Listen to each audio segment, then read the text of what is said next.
المنہاج السوی کے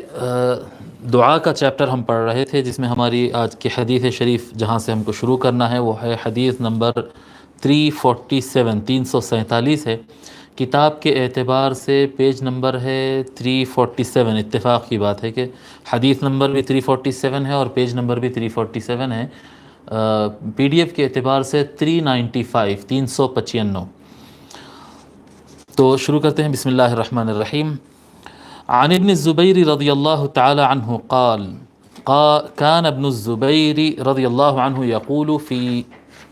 دبر كل صلاة حين يسلم لا الہ الا اللہ وحدہ لا شریک لہ۔ حضرت ابو الزبیر روایت کرتے ہیں کہ عبداللہ ابن زبیر رضی اللہ تعالی عنہ ہر نماز کے اختتام پر جب وہ سلام پھیرتے تو یہ الفاظ کہتے۔ اب اس میں دونوں، ایک ابن الزبیر ہے ایک ابو الزبیر ہے، دونوں کا تعارف دیتے ہیں۔ سب سے پہلے ابو الزبیر، نام لکھیں ان کا، ابو الزبیر، ابو الزبیر ہے وہ، ابو الزبیر محمد بن مسلم بن تدرس المکی، ابو الزبیر محمد بن مسلم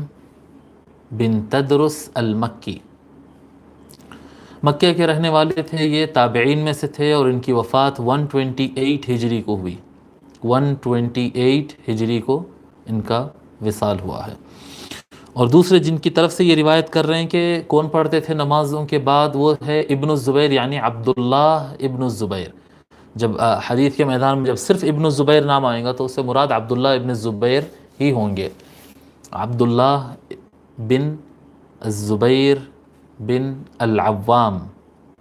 عبداللہ بن الزبیر بن العوام۔ حضرت زبیر بن عوام رضی اللہ تعالیٰ عنہ کا ہم ذکر کر چکے ہیں، یہ عشرہ مبشرہ میں سے ہیں، ٹھیک ہے۔ عبداللہ بن زبیر بن عوام الاسدی القرشی، عبداللہ بن الزبیر بن العوام الاسدی القرشی۔ آپ کی والدہ جو ہے حضور سیدنا ابوبکر صدیق رضی اللہ تعالی عنہ کی بیٹی ہے، ام المؤمنین عائشہ رضی اللہ تعالی عنہ کی جو بڑی بہن ہے، اسماء بنت ابی بکر، آپ کی والدہ ہے۔ اور عبداللہ ابن زبیر رضی اللہ تعالی عنہ یہ چھوٹے صحابہ میں سے مانے جاتے تھے، لہذا آپ جنگوں میں شریک نہیں ہو سکے حضور صلی اللہ علیہ وآلہ وسلم کے ساتھ، کم عمری کی وجہ سے۔ اور بعد کے زمانے میں، زمانے فتن میں، جو پہلی جنگ مولا علی علیہ السلام کے ساتھ ہوئی تھی، جنگ جمل، اس جنگ جمل میں حضرت عبداللہ ابن زبیر رضی اللہ تعالیٰ عنہ مولا علی کے خلاف صف آرا ہوئے تھے، بلکہ قائدین میں سے تھے۔ عبداللہ ابن زبیر یہ مخالفین میں سے تھے۔ اصل قائدین تو جو ہے زبیر بن عوام اور طلحہ تھے۔ زبیر بن عوام رضی اللہ تعالیٰ عنہ کے کیونکہ یہ فرزند تھے، یہ بھی اس جنگ میں شامل تھے۔ قائدین میں آپ کے والد تھے زبیر بن عوام اور طلحہ، یہ دو حضرات قائدین میں تھے۔ آپ جنگ جمل میں مولا علی کے خلاف جنگ کیے اور بعد میں جو ہے اس سے آپ کے والد صاحب جو ہے تائب ہوئے تھے، تائب بھی ہو گئے تھے اور اسی وقت شہید بھی ہو گئے تھے کہ غلطی ہو گئی، ان کو احساس ہوا تھا کہ یہ فیصلہ غلط تھا، تو ان کے بارے میں کہہ سکتے ہیں کہ ان سے خطا اجتہادی ہوئی تھی حضرت زبیر بن عوام رضی اللہ تعالیٰ عنہ سے۔ جب ان کے سامنے آ گیا حضور صلی اللہ علیہ وسلم کا فرمان آ گیا، یاد دلائے مولا علی ان کو کہ حضور اس وقت فرمائے تھے کہ تم غلطی پر ہو گئے، جب جیسا ان کے سامنے حضور کا فرمان آ گیا تو وہ تائب ہو گئے تھے پھر جنگ سے۔ زبیر بن عوام یہ ان کے بیٹے ہیں عبداللہ ابن زبیر۔ ان کی خصوصیت یہ رہی کہ جب یزید بن معاویہ تخت پر بیٹھا تھا، یزید جب تخت پہ بیٹھا تھا تو آپ ان سے یزید سے بیعت کرنے سے انکار کر دیے تھے اور حکومت نہیں مانے تھے، جس کی وجہ سے کافی آپ کے خلاف لشکر کشی ہوئی تھی۔